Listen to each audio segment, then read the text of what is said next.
Hello bachchan, let's read the question. The question says for the reaction 2NO gas plus 2H2 gas is equal to N2 gas plus 2H2O gas. The rate expression can be written in the following ways.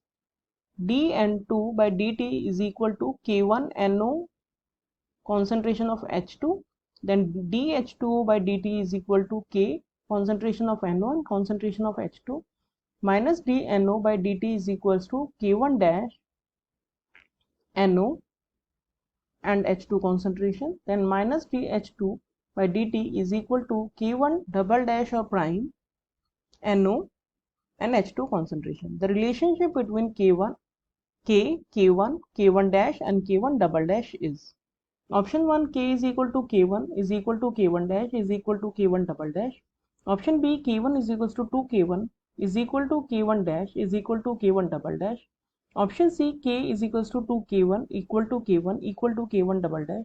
Option D K is equal to K1 is equal to K1 dash is equal to 2K1 double dash. So first of all, let us check the key concept of the question. Key concept of this question is that जो हमें given equation है वो है इस तरह से 2NO plus 2H2 gas is equal to N2 gas plus 2H2O gas के form में।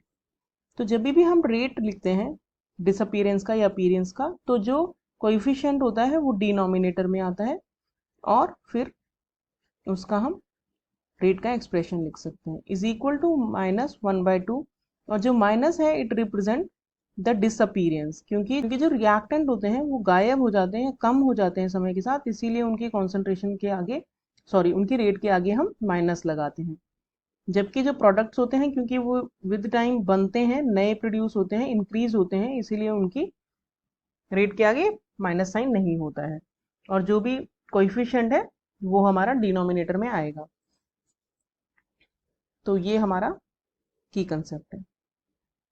अब हम इसका सॉल्यूशन देखें तो अगर जो की कंसेप्ट में हमें रेट दी है उनको हम अगर थोड़ा सा मैनेज करें और सबको हम 2 से मल्टीप्लाई कर दें तो हमें डायरेक्ट रेट्स मिल जाएंगी formation of and disappearance of products and reactant.